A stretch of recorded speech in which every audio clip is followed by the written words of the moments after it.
Wala ka po.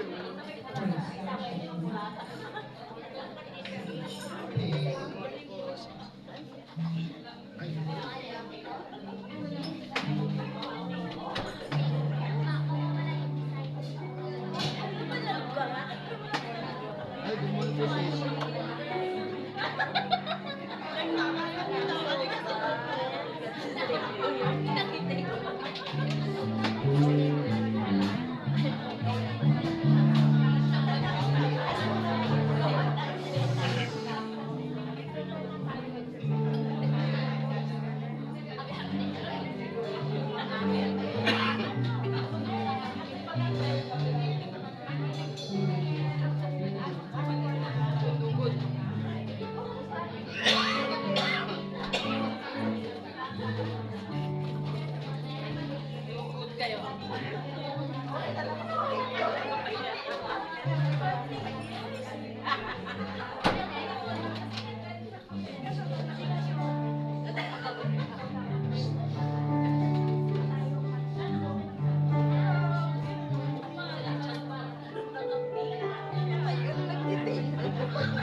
Bigat kayo.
Hallelujah. Isang mapagpalang araw po sa ating lahat. We are all here to give glory, to give praises to our living God. Praise the Lord. Let's all read this and declare to ourselves. 1, 2, 3. Yours, O Lord, is the greatness, the power, the glory, the victory, the majesty. Everything in the heavens and on earth is yours, O Lord, and this is your kingdom. We adore you as the one who is over all things. Hallelujah! Hallelujah!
worthy to be worshipped. You are worthy to be adored, Lord God. From our inmost being, Lord, we praise you. Let everything in my soul praise the Lord. Let everything that is within me praise His holy name. Church, let everything that has breath praise the Lord. Oh, we praise you, God. You are so good, Lord. Hallelujah. Oh, we thank you, Jesus. Jesus, be magnified in our lives, Panginoon.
Be magnified in our lives. Be magnified. Be magnified. We magnify you, Lord.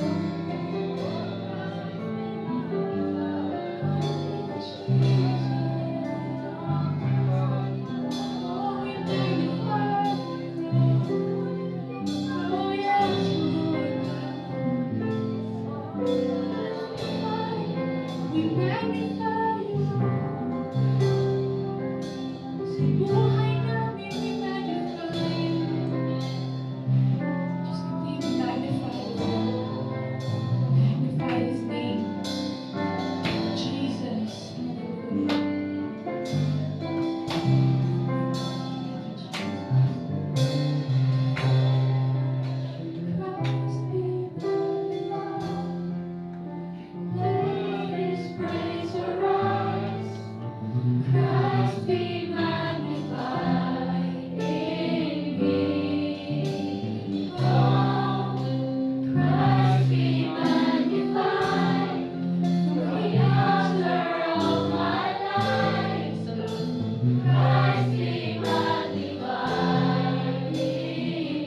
Yun ang gusto ng Panginoon.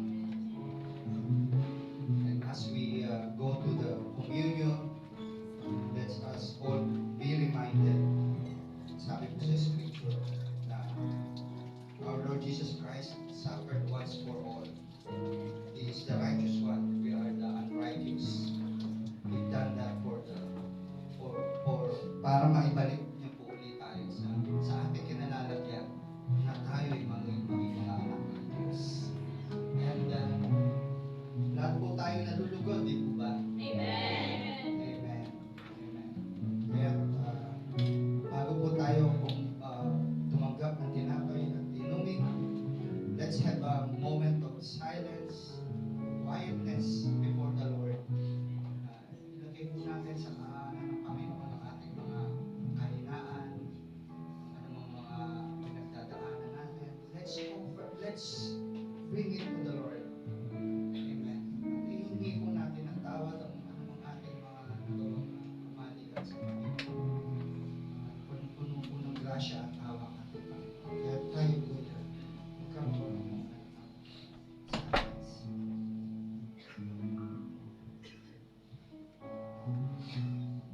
Hallelujah.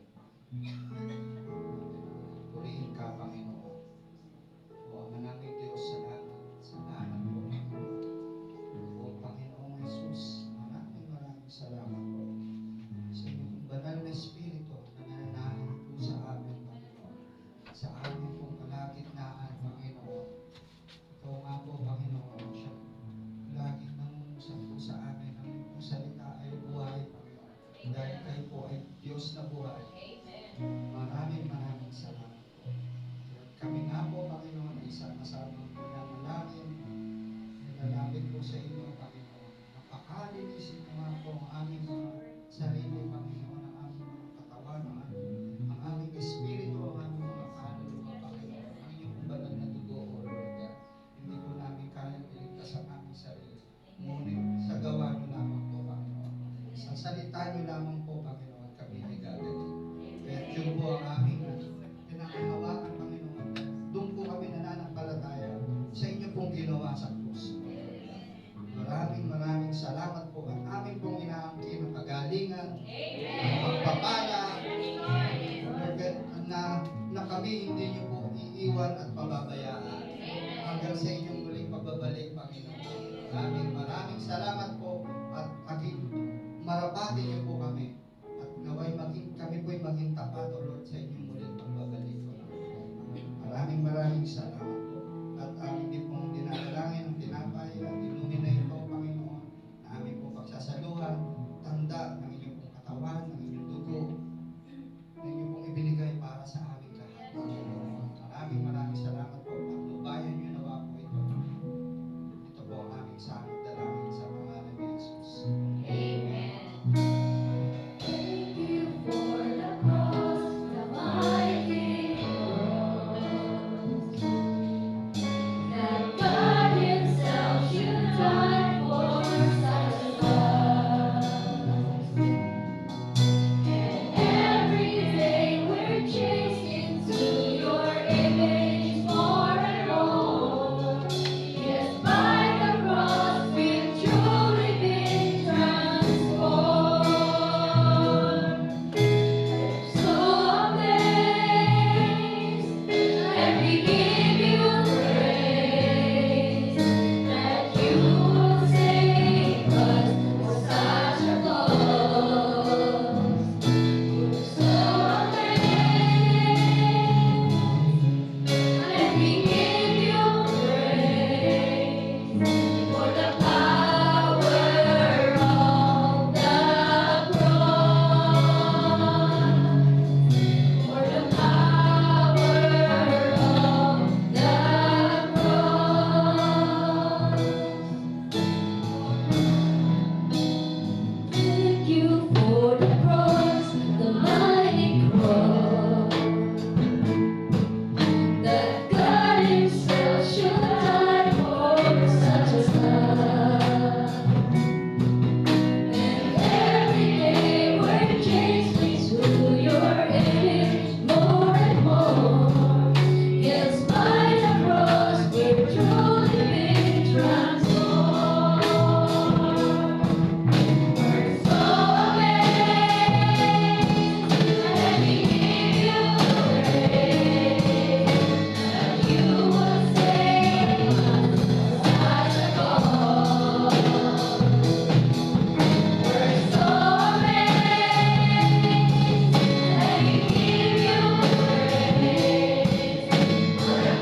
your body, O Lord, that was broken for us. Thank you, Lord God. Maaari na po natin siya paano.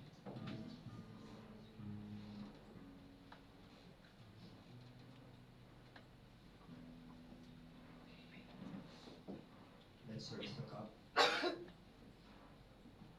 Thank you, Lord Jesus, for your blood that was shed on the cross for the forgiveness of our sins. Thank you, Lord.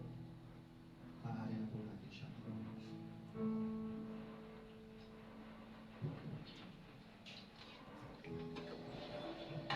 Let's pray. Father in heaven, thank you for your love. Thank you for your Son, Jesus Christ, who died on the cross for us.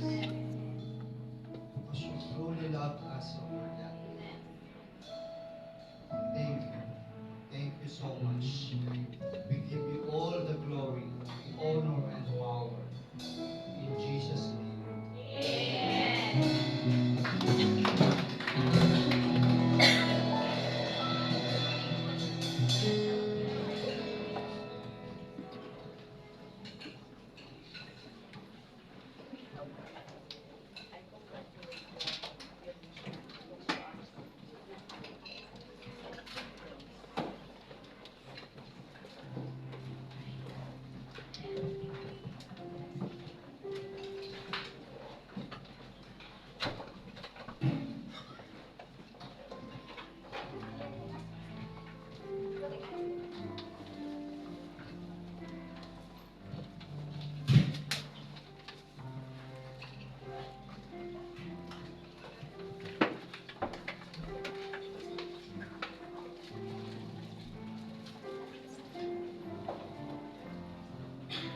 Praise the Lord.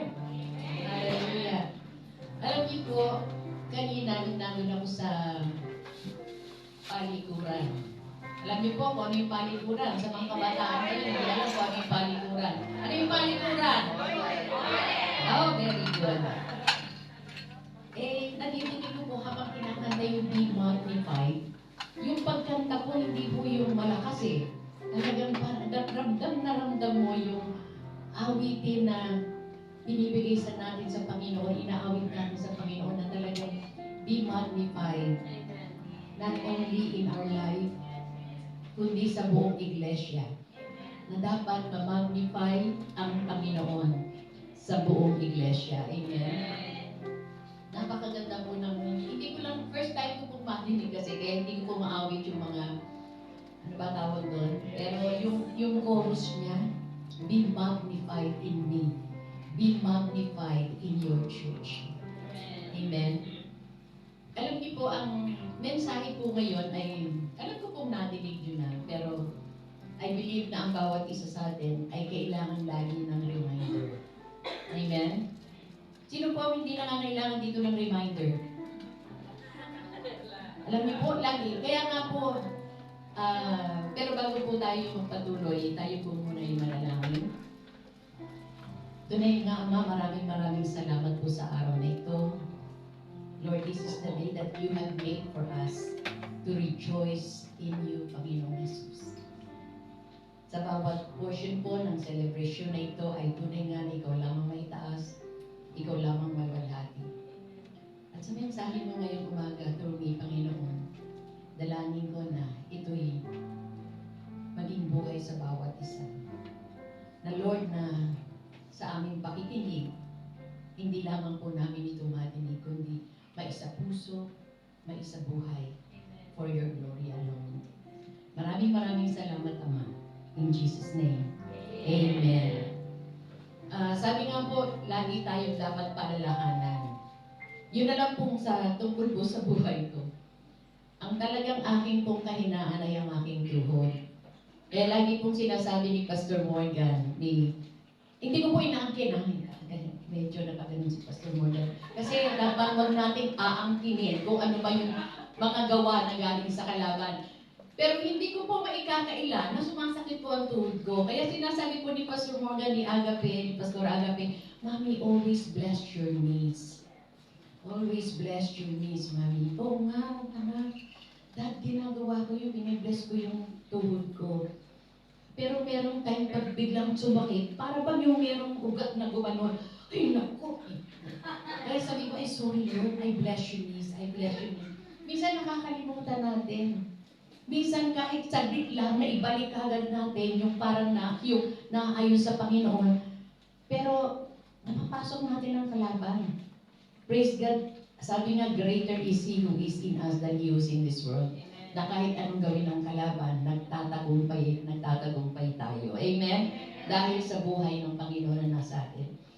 Alam niyo po, ang mensahe po ngayon is about yung pong signs na tayo ba ay lumalago sa ating pang-spiritual na pamumuhay.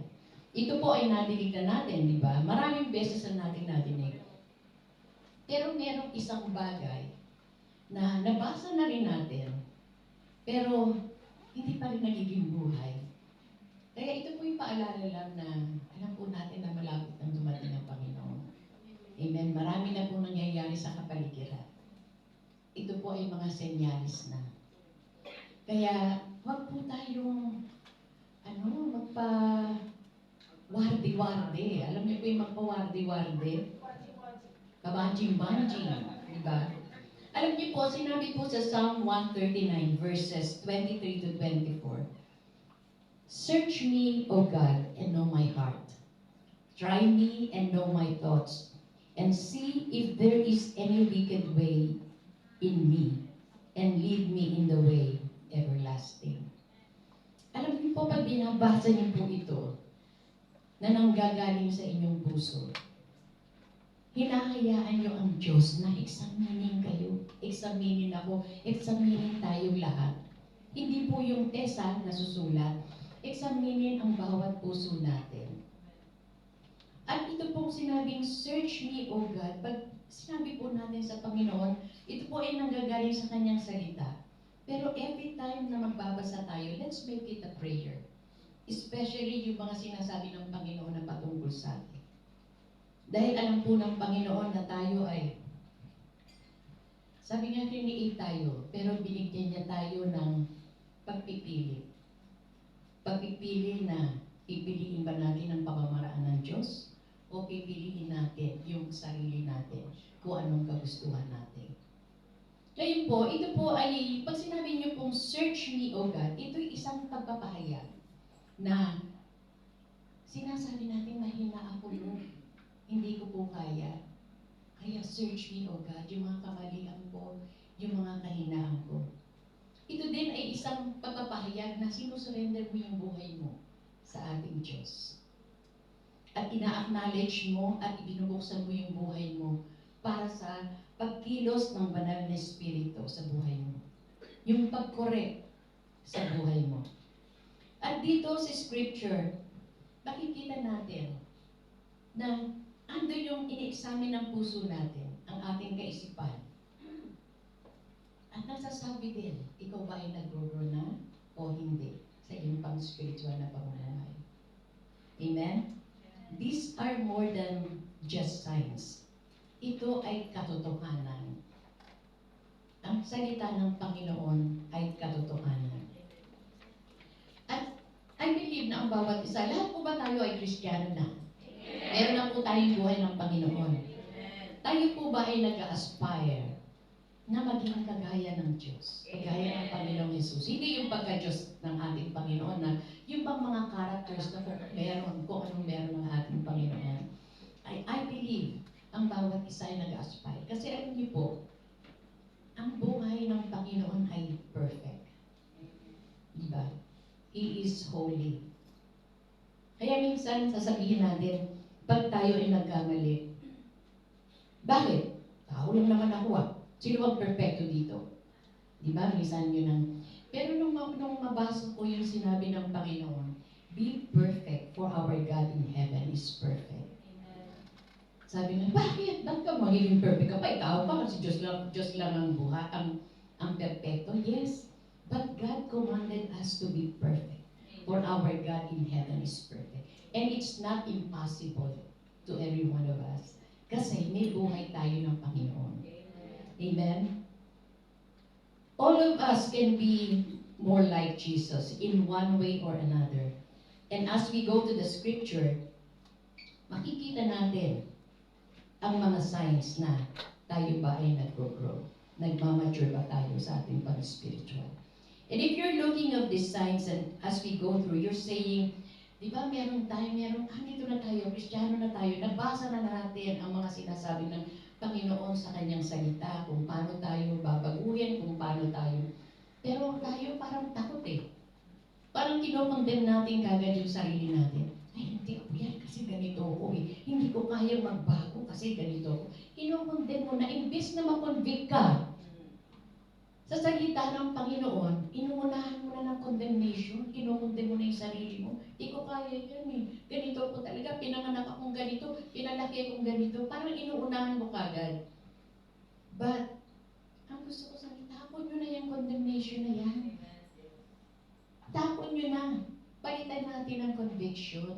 Kasi alam nyo, ang condemnation, sasabihin niya sa'yo, ikaw pagkakamali ka. Pagkakamali ka. Mali ka. Pagkakamali ka. Yan ang isisip-sip pag kinokondem. Kasi sabi nga hindi ko kaya to. Mali ako.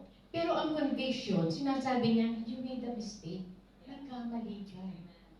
Iba kasi yung nagkamali ka, iba yung pagkakamali ka eh. Di ba? Sa spelling na lang, iba na, di ba? Pati yung ibig sabihin. Magkaiba. Tapos ang condemnation, pinupush ka na lumayo sa Diyos. Pero ang conviction, dinodraw ka palapit sa Panginoon, sa Diyos, in repentance. Di ba? Pag na-convict ka, sabihin mo, Lord, sorry. So, pagka ganun, don't be discouraged. Kung nakikita natin, nababasa natin ang Panginoon, huwag mong sabihin mahirap gawin. Dahil hindi naman ikaw ang kikilos pagka lumapit ka sa Panginoon. Amen? Instead, take the truths of the Word and say, okay, this will give me what I need to examine my own heart. Ganun dapat ang maging attitude natin. Every time na nababasa natin yung salita ng Panginoon, na especially yung pag-correct sa atin, na huwag natin i-condemn yung sarili natin. Huwag natin maliitin yung sarili natin dahil may buhay tayo ng Panginoon. Amen?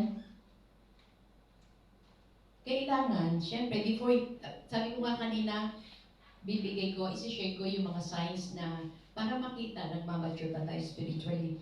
Pero dapat, meron tayong foundation na ilalatag that will give you a greater understanding of the source of your transformation. So, as we go through these signs, don't be discouraged. Dapat ma-encourage tayo. Amen? So sabi po sa John 15, verses 4 to 6, abide in me, and I in you. As the branch cannot bear fruit of itself, except it abide in the vine, neither can you except you abide in me. I am the vine, and you are the branches. He that abideth in me, and I in him, the same bringeth forth much fruit, for without me you can do nothing. Sabi ni Lord, kung wala siya, wala tayong magagawa. If a man abide not in me, he is cast forth as branch, and is withered. And men gather them, and cast them into the fire, and they are burned. If you abide in me, and my words abide in you, you shall ask what you will, and it shall be done unto you. Alam niyo po, masarap din basahin ang ang sa Tagalog. Manatili kayo sa akin, at mananatili din ako sa inyo. Hindi magbubunga ang sangang hindi nananatili sa puno. Gayon din naman, hindi kayo magbubunga kung hindi kayo mananatili sa akin. Sabi ng Panginoon, ako ang puno ng ubas at kayo ang mga sanga. Ang nananatili sa akin at ako sa kanya, ang siyang nagbubunga ng sagana. Sapagkat wala kayong magagawa kung kayo'y hiwalay sa akin. Ang hindi nananatili sa akin, gaya ng sanga, ay itinatapon at natutuyo. Ang ganoong mga sanga ay tinitipon, niyahagi sa apoy at nasusunog. Kung nananatili kayo sa akin at nananatili sa inyo ang aking mga salita, hingin ninyo ang anumang nais nyo at matutupad yun ay para sa inyo. Amen. Alam nyo, lahat ng mga, especially mga Kristiyano, those who are rooted in Christ and those who abide in who He is, sila po yung nakaka-experience ng transformation. Amen? Yung pong nag-a-abide, nananatili kay Kristo at kilala natin kung sino si Kristo, ang siyang nakatransform. What does it mean to be abide in Him? Well, to abide in Him is to obey His word. Di ba? Paano ka mag-a-abide? Is to abide His word. To abide in Him is to surrender Him. To surrender to His will. Hindi mo naman pwedeng sabihin nag-a-abide ka pero hindi ka sumusunod. Pag sinabi nag-a-abide, ibig sabihin remain. Surrender mo ang buhay mo sa kagustuhan ng ating Diyos. Sabi nga ni Pastor Morgan, nakikiisa tayo. When you abide in Christ, fruit is automatically produced.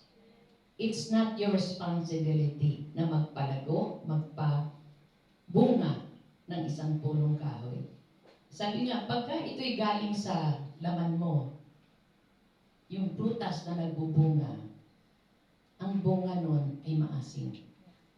And it's rubbish before God. Naalala ko yung kapitbahay namin, may tanim na grapes sa Pilipinas. Nagpatubo siya ng grapes. Ang problema nun, syempre, alam niyo naman yung mga kabataan sa Pilipinas, kahit nasa loob na ng bakod, talagang gagawa sila ng paraan para makuha yung puno. Nung kainin nila, asim. Binabato nila ulit dun sa may-ari ng puno na yun. Kaya tayo po, sa pagtatanim, especially sa kaharian ng Diyos, dapat po hindi ang flesh natin ang pairali natin, kundi ang banal na Espiritu, sa pamumuno ng banal na Espiritu sa bawat isa sa atin.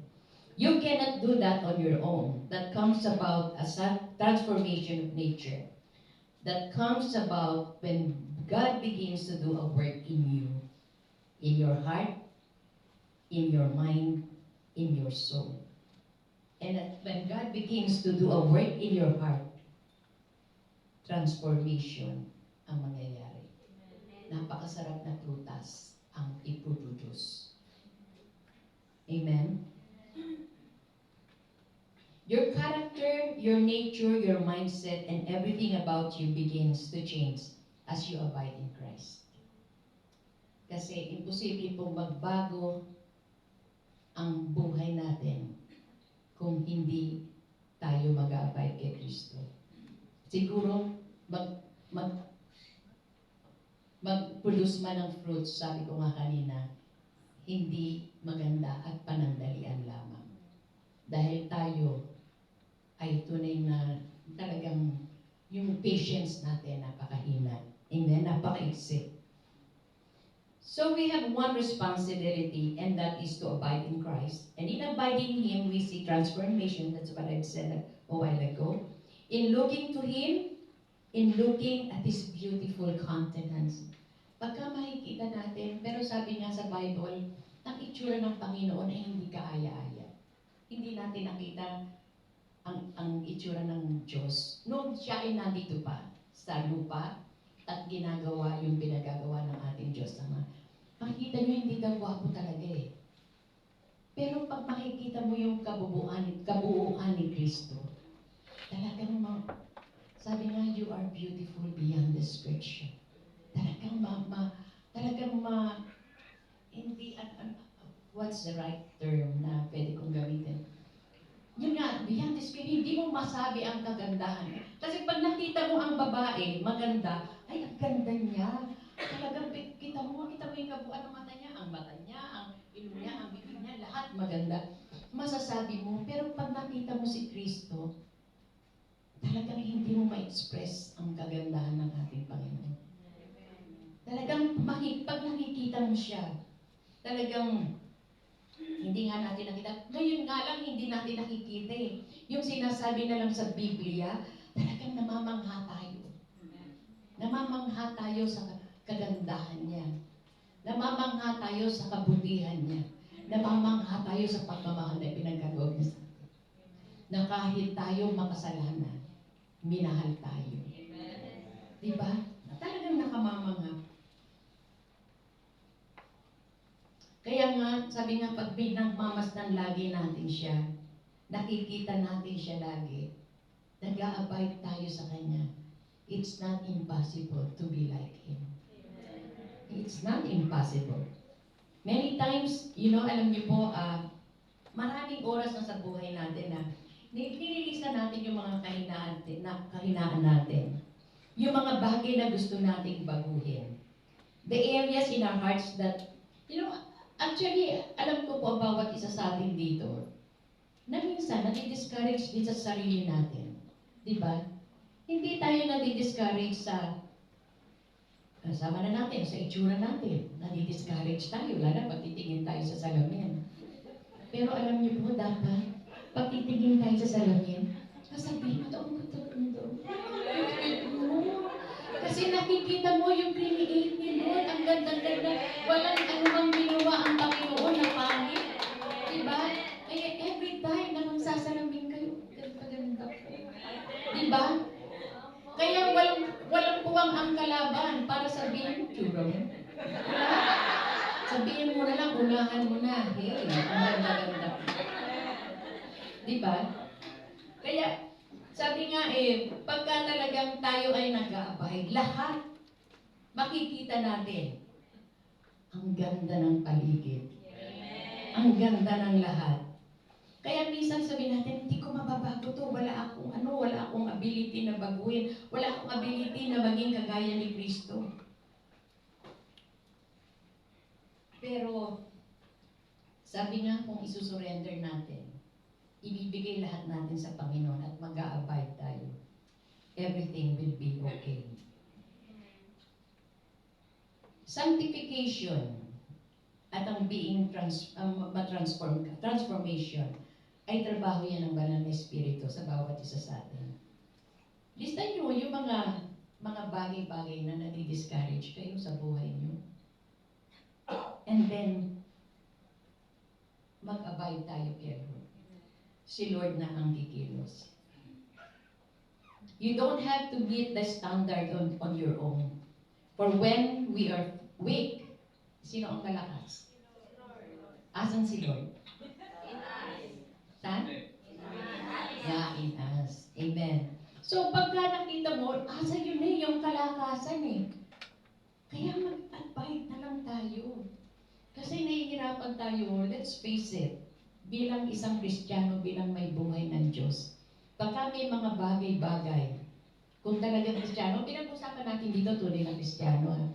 Kasi may mga Kristiyano sa salita lang na hindi talagang nag-profess, hindi naniwala sa ginawa ng Diyos. Kaya gano'n na lang sila, ini-enjoy. Pero tayo bilang Kristiyano, pagka may nagawa tayo hindi na-please si Lord, di ba parang andun yung hindi tayo mapakali, nag-struggle tayo. Minsan nga mamimili ko, magbabayad ako, nasa cashier ako. Yung cashier, ganun. Naku.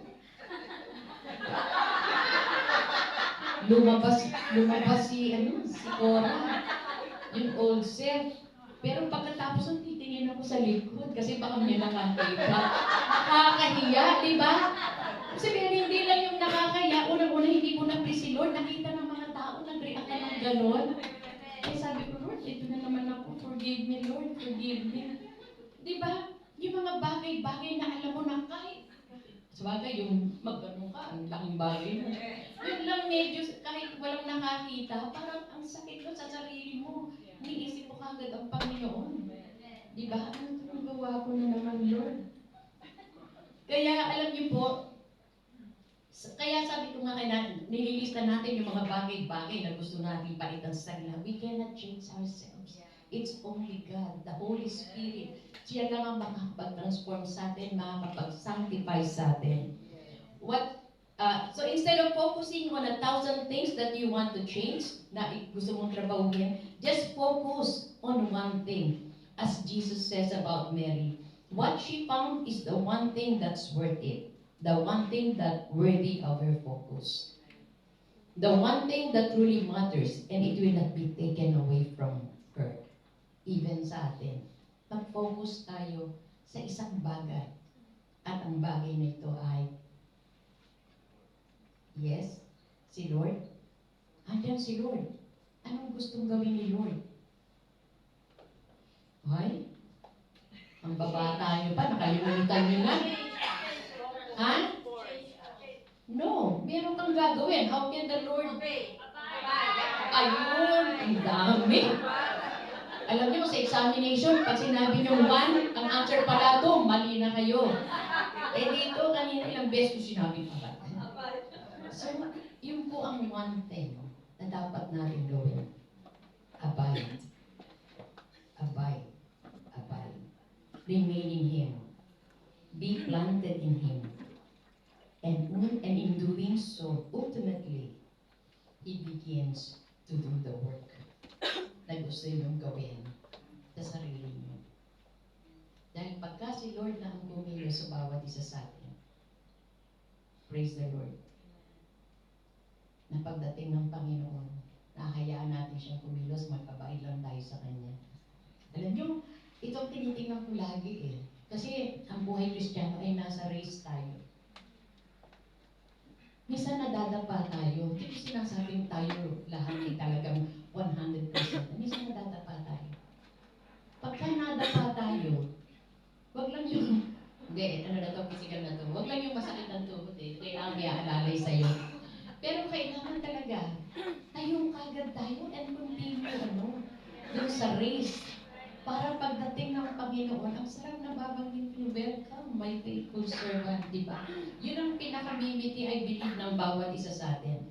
Tapos ito na po, yung signs na nagpapakita na tayo ay spiritually matured na.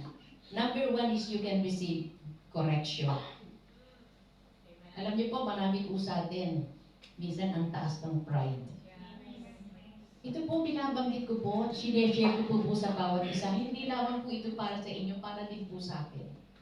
Dumarating pa rin ang time na merong time na makorek ka. Parang ang sakit sa'yo.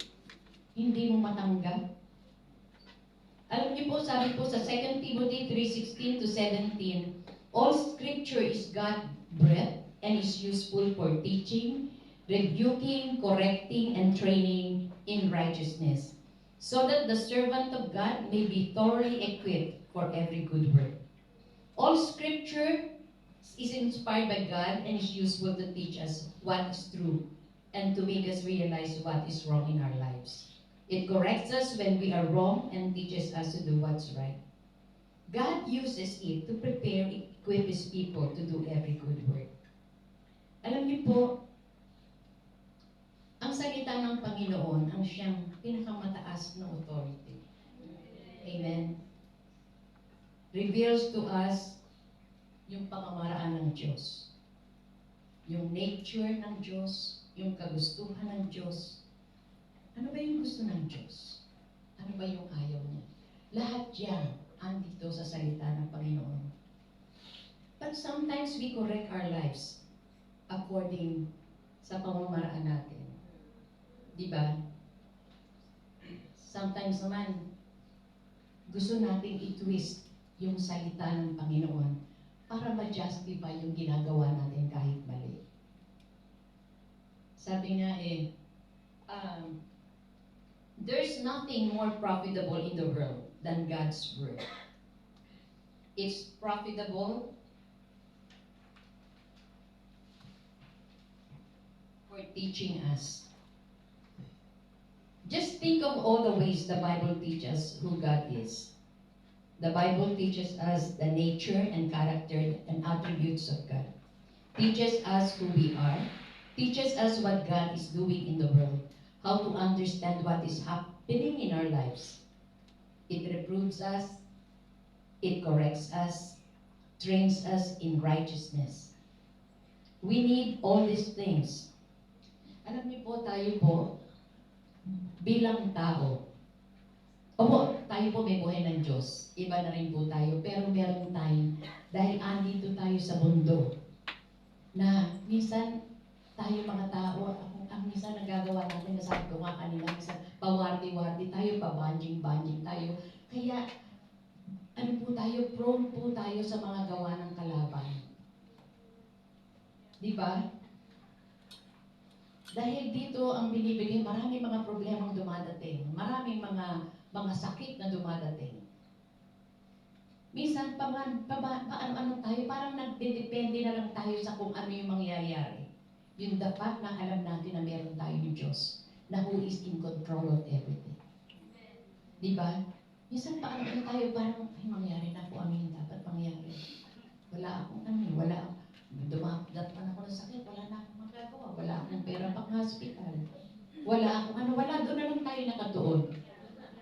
Hindi natin iniisip na meron tayong Diyos. Nagawin lang natin magkabay tayo sa Kanya. At ang Kanyang gabay ay nasa atin. Hindi niya tayo pababayaan. Hindi niya tayo iiwanan. Sabi nga ng kanta, hindi man natin nakikita, hindi man natin nadarama, patuloy siyang kumikilos sa bawat isa sa atin. Diba? Tapos, marami din tayo, minsan ignorante tayo sa salita ng Panginoon. Nagkamali tayo. Merong mga kapatid na nakapansin sa atin, especially mga leaders, na meron tayong hindi magandang ginagawa. Sila ay ginagamit din ng Panginoon para i-correct tayo. Minsan pag ayaw natin yung tao, parang hindi natin matanggap ang pagko-correct sa atin, di ba? Sino ka ba para mag-correct sa atin? Di ba minsan gano'n ang attitude natin?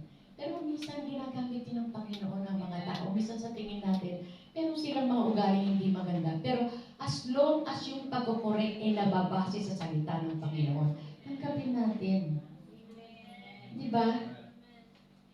Kaya, huwag natin i-ignore yung mga sinasabi ng bawat kapatiran. Ito ay para sa atin. Para sa relasyon natin sa ating Panginoon.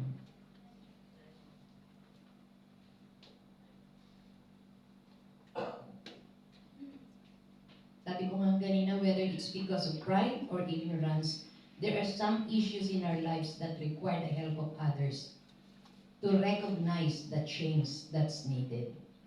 Sometimes we respond poorly by getting upset, making excuses, or trying to turn the tables on the other person. Minsan, ang pagkakamali natin, binibintang pa rin natin sa ibang tao. Yung very obvious naman na ikaw ang nagkamali. Diba? All this is, ano ba yung short change sa Tagalog? Ayun. Maiksing pagbabago. This is why the Bible places so much emphasis on the way we respond to correction. Ang daming sinabi.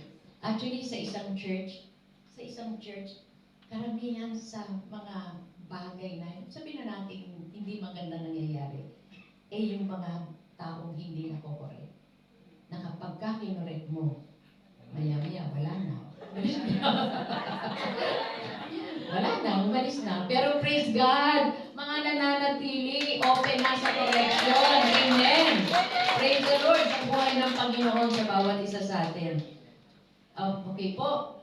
Tayo po ba ay handang mai-correct kung tayo nagkakamali? Kami din po, kami pong pamilya, ito po ang lagi namin sinasabi sa inyo na minsan ay hindi po namin masasabing kami 100% na kay buti-buti. Meron pa po mga bagay-bagay na dumadating sa buhay namin na medyo nagkakamali po kami. Wala man po yung major na kasalanan, pero sa Panginoon, maliit na kasalanan ay kasalanan sa Panginoon.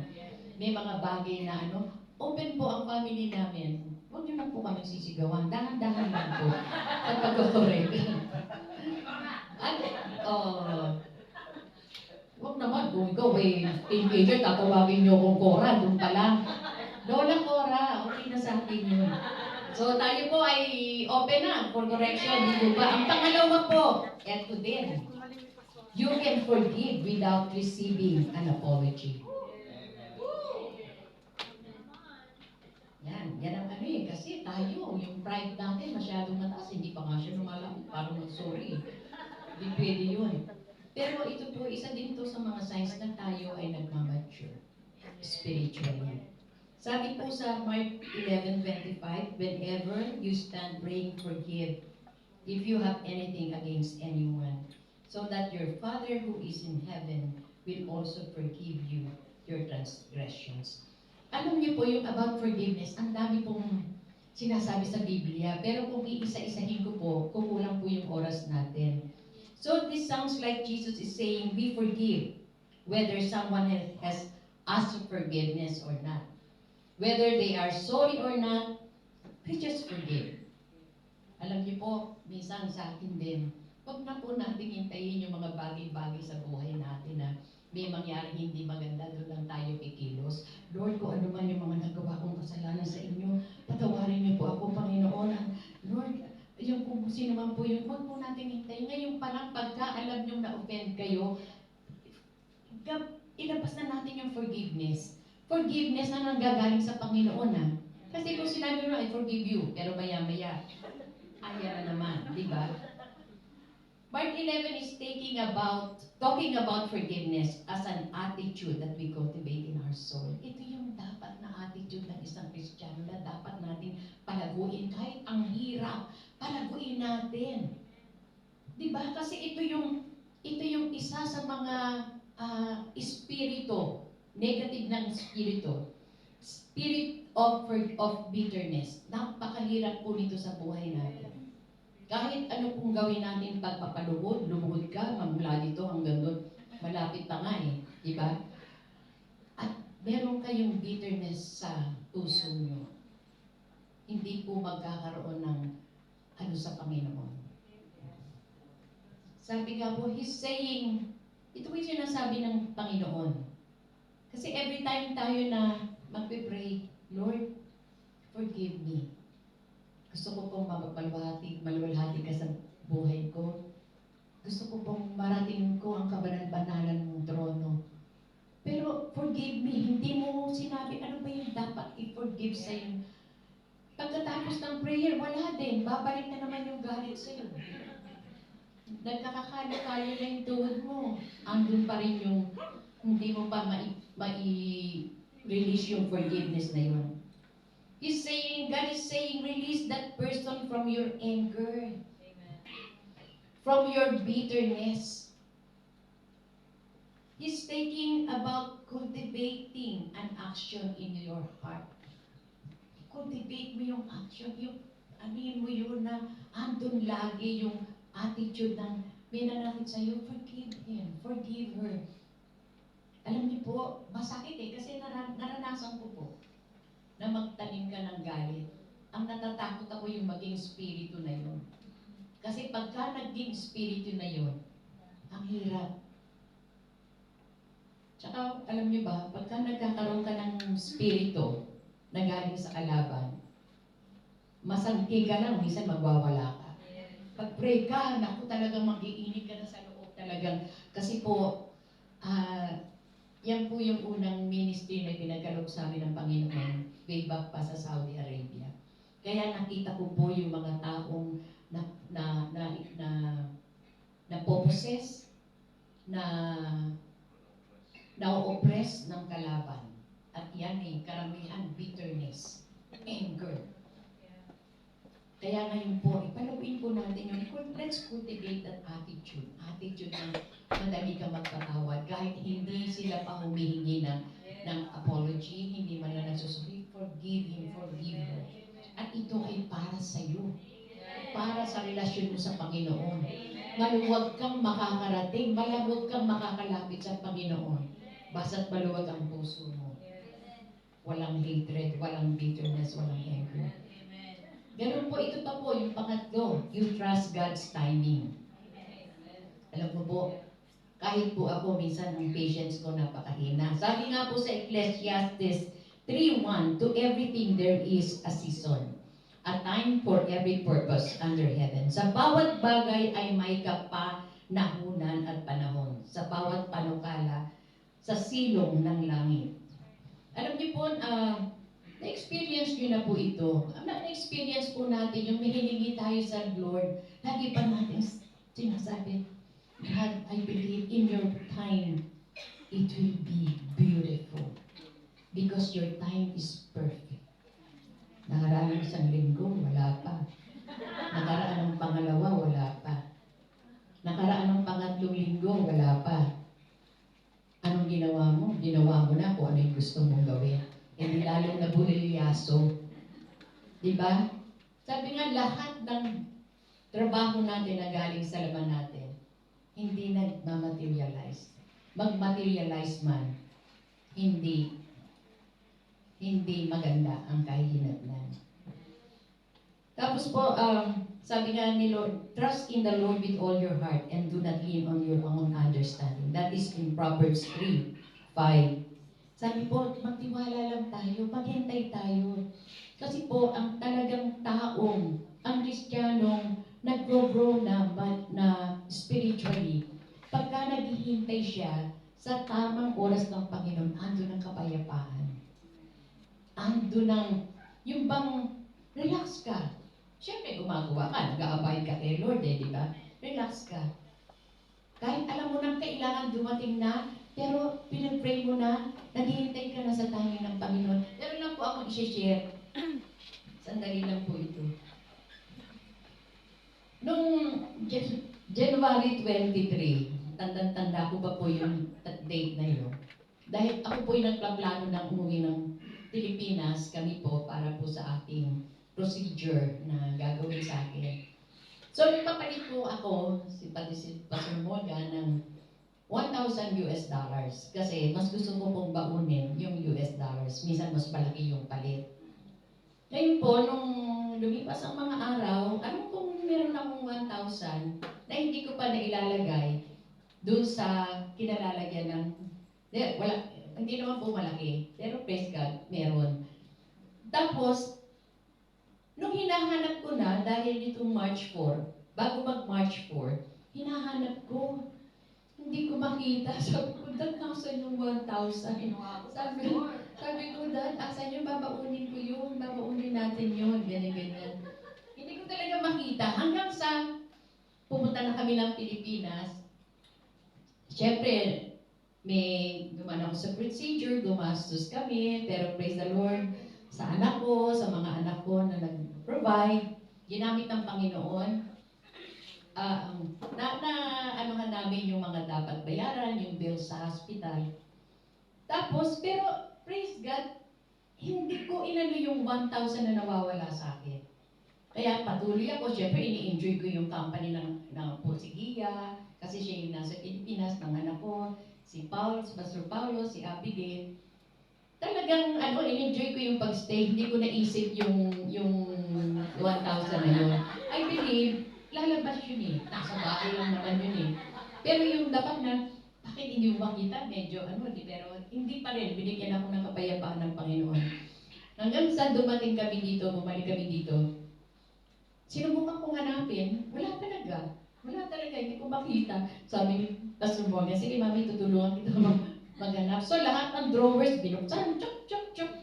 Walang makita. Tapos to isang araw, sabi na, nag-aayos kami bakit ako Sarah nasan? Si Cecily. Sa mga hindi po nakakaalam, magkasama na po kami si Cecily sa bahay. So, naghahanap kami. Sabi niya, Tita, saan ko ito ilalagay? Sabi ko, lagay muna nga natin dito. Kasi alam niyo naman, lagay muna natin dito. Dahil yun nilagay ko doon yung mga damit na hindi na magagamit. Pero gusto ko pang gamitin pag pumayat ako. Marami na sabi, pumayat na daw ako. Ngayon, yung pangalawang parang container yun eh, binuksan ko, may nakita akong sobre. Pagbukas ko, naku, yun pala. Ganyan ako ng ganyan kay Cecily, nasaktan ata si Cecily. Kasi na-excite ako, nandun nakita ko. Yun pala. Kasi, nakita ko yung 1,000. Sabi ko, Dad, huwag mong bawasan yung babaunin mo, ha? Ganun pa rin. Kasi si Pastor Agape, padadala sa New York, sa next week. Eh, akala namin, sabi niya, gusto niyo maming sumama? Sabi ko, mag-expire na yung visa namin eh. Sa May 12, mag-expire na. Eh, ang ginawa sabi, sige mami, ayusin ko yun para ma-renew ulit. Pero wala nang time si Pastora para ipa-renew. So, ang ginawa niya, nagtanong siya, is it okay na magamit pa yung visa hanggang sa May 12? Eh, yung pala, hanggang last day ng expiration, pwede mong gamitin yung visa mo. So, binila niya kami ng ticket. So, kasama kami sa New York, pero mauuna lang ng 2 days si Pastora. So, yung pala, yung 1,000 na yun, pambaon ko sa loob. Diba? Diba? Sabi nga eh, so, ha? Ano gusto mo? Hindi, tingnan mo, sabihin, hindi na ako magpapalit. Ano na akong US dollars, diba? Praise God. Sabi nga, wag kang as in God's perfect time, makikita mo yung mga Kaya, ito pa, waiting for God's timing brings all things together for our good. Diba? Sometimes, may mga delays. May mga hills na nag-represent sa mga bagay-bagay na hindi maganda sa buhay natin. Pero huwag tayong malungkot. Dahil, kung hindi pa man sinasagot ng Panginoon, merong perfect time si Lord para sagutin niya. And it will be beautiful. Marami na pong naka-experience dito. God is never early, but God's timing is perfect. Waiting on God, yeah, it's difficult. But not impossible na i-arrange ng Panginoon yun. Tapos ito na lang po, dalawa na lang po, sandali lang po. Kasi alam niyo po, pagka i-explain po natin ito, napakahaba eh. Dahil marami pong scripture, iksiyan na lang po natin. Ang pang-apat po, kapag makikita na nagmamature ka na spiritually, you live to please the Lord. Nabubuhay ka para i-please si Lord. Amen. Every good gift we have has come from God, and He wants to give us pleasures forevermore. In gratitude for all He does for us, what can we do to please Him? Sabi dito, but I say, walk by the Spirit, and you will not gratify the desires of the flesh. Kapag patuloy po tayong nag-walk by the Spirit, hindi po mananaig ang desires ng ating laman. Amen, ng ating flesh. For the desires of the flesh are against the Spirit, and the desires of the Spirit are against the flesh. For these are opposed to each other to keep you from doing the things you want to do. And then Galatians, that is in Galatians 5:16 to 17, na tunay po na kapag po tayo hindi lumalakad sa Espiritu, hindi po natin mag-glorify ang Panginoon. Hindi po ma-please ang Panginoon sa buhay natin. Amen? The first step for believers in pleasing God is to be sure we are walking by the Spirit, not in the desires of the flesh, and this can only happen when we accept the sacrifice for sin that He has provided for us by the death of Jesus Christ on the cross. Pleasing God is a matter of living according to His commandments, as Jesus said, if you love me, you will obey what I command. Alam niyo po, sabi ko nga po, pagka kay Pastora Agape, ang bini-wish ko namin sa kanya, I believe the whole church, yung po makakita siya ng isang makakasama niya na habang buhay na mas mahal ang Panginoon. Kasi once na sinabi niyong mahal ang Panginoon, susunod-sunod na po yan. Imposible namang mahal niyo ang Panginoon, hindi niyo mahal ang asawa niyo. Diba? Wala yun. Mahal niyo ba talaga ang Panginoon? Yun po, pagka sinabi niyong mahal niyo talaga ang Panginoon, sa puso niyo, sa buong buhay niyo, talagang mapiplis ang Panginoon. Kaya yun po talagang masasabi natin, you are spiritually matured, na talagang sa buhay mo, ang Panginoon lamang ang makikita, Panginoon lamang maluwalhati, Panginoon lamang ang mag-glorify sa buhay mo. At yun ay masasabi natin, you're pleasing God. Diba? Kaya medyo pag sinabi, I love you, Lord! Pero maya-maya, pagtawag na sa mga pamilya, nagsisigawan na. Medyo anin po natin nagko-contradict doon sa sinasabi natin di ba? Once na sinabi natin, Lord, I love you. pagkausap din natin ng mga pamilya natin, may pagmamahal. Kahit humihingi pa ng pera, may pagmamahal. Sabihin nyo, oh, I'm sorry, anak, wala akong pera ngayon. Di ba? At isa pagsasalita, makita din ang pagmamahal nyo, di ba? Hindi yung sumisigaw, di ba? Kaya dapat, tingnan natin mabuti na nag-glorify ba ang Panginoon sa buhay natin? Napi-please ba natin si Lord? Amen? So, yung pinakahuli po, pagka talagang spiritually nagmamature ka, nagiging servant ka ni Lord. Di ba? Minsan naman, gusto mo maging servant, pero gusto mo lahat akuin mo. Hindi naman. Meron tayong mga kanya-kanyang gift kung saan tayo ilalagay ng Panginoon. Kasi pagka talagang yung gift na gusto sa iyo ng Panginoon, yung gift na kung saan ka gusto ng Panginoon mag-serve, magiging very, very effective yun. Di ba? Hindi yung kung ano lang yung gusto mo. Ask the Lord. Laging ganun, ask the Lord, Lord, saan niyo man po akong gustong, saan area niyo po akong gustong mag-serve sa inyo. Pero ang number one doon, hindi lamang po dito sa ministry. Yung pong pagmamahal. If you love one another, you are serving God. Kasi sinasabi mong mahal mo, hindi lang sa salita. Pag sinabi mong mahal mo ang isang tao, pati sa gawa. Halimbawa, nakita mo yung kapatid mo, mahal mo siya, nadapa na, pinabayaan mo lang. Hindi pagmamahal yun. Sabi na ang pagmamahal, may action yun. Di ba? Gaya ng pagmamahal ng ating Diyos. Nga, sabi niya, dadapa ka, buti nga sa'yo. Kasi kanina kapatingin ng tingin sa akin. Buti nga. Di ba? Yung pagmamahal na gawa, kaya ng ginawa ng Panginoon. Sipin mo, ginawa ni Lord. Dahil sa pagmamahal sa atin, ayaw ng Panginoon, ayaw ng Diyos Ama na mamatay tayo. Dahil tayo punong-puno ng kasalanan mo. Wala man tayo noon, yung mga ninuno natin. Di ba? At ang kaparusahan sa kasalanan ay kamatayan. Lahat tayo ay mamamatay. Pero hindi inalaw ni Lord because God loves us so much. Na ibang-iba tayo sa lahat ng creation ni Lord. Kaya nasabi ni Lord, nung 28 na tayo, sabi niya, it was very, very good. Very good. Ayokong dagdagan yung salita ng Panginoon. Di ba isang very lang? Kasi pag nilagyan ko pa ng isa, hindi na. Sabi nga huwag tayo magbabawas, huwag tayo magdadagdag.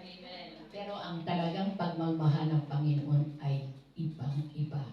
Siya ang nag-iisang Diyos na nagmahal sa atin ng tunay. Namatay siya para sa atin. Hindi wala siyang kasalanan. Tayo'y makasalanan, we are condemned to die. Pero hindi niya hinayaan yun. Because gusto niyang matupad ang purpose niya sa bawat isa sa atin. Amen. Yun ang ano natin, bilang servant, hindi lang sa mga ministry andito nakikita tayo, nakatayo tayo, kumakanta tayo, nagsasayaw tayo, nagpe-pray tayo. Hindi lang yun. Kahit nasa likod tayo, maging servant tayo ng bawat isa. Kasi si Lord pumunta dito to serve, not to be served. Ganon din tayo dapat. Talagang makita na tayo nag-grow spiritually. Sabi na, ito po, lahat po ng mga signs, hindi natin magagawa yan kapag wala yung one thing na yun. At yung one thing na yun is to abide. Amen. Amen. And let's always remember na ang bawat gawa ng laman natin, ito'y rubbish before God. Kaya let's ask the Holy Spirit, mag-abide tayo kay Lord, and He will do the work. Amen. So praise God. Panginoon, maraming salamat po. Tunay na napakadakila mo, napakabuti mo. Lord, maraming salamat at patuloy mo kaming nire-remind. Lord God, kung anong gusto mo para sa amin, Lord. Lord, sa mga narinig namin, Panginoon, maging buhay ito, Lord. At mai-share namin sa bawat isa kung ano ang naisip mo. At patuloy po namin dalangin na patuloy namin sabihin sa inyo, search me, O God. Search me, O God. Lord, na patuloy nga na ang bawat kilos namin ay sa pangunguna lamang ng iyong maraming salamat po sa lahat ng iyong papuri, pagsamba at kalwalhatian. Sa pangalan po ng iyong anak na si Kristo Jesus. Amen. Amen. Praise the Lord. At patuloy tayo sa ating selebrasyon. Ngayon po ay dumako naman tayo sa, kung mapapansin niyo po, meron po tayo mga pagbabago sa service. Kaya itutuloy-tuloy na po natin. Makikita niyo na lamang po, hindi ko na po iisa-isahin.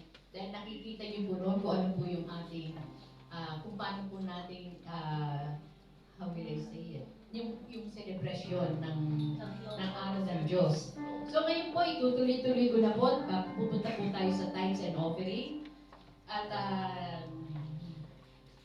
i-advance na po natin ang pasalamat sa ating Panginoon. Kasi nakikita po natin kung paano pong i-bless ng Diyos ang church.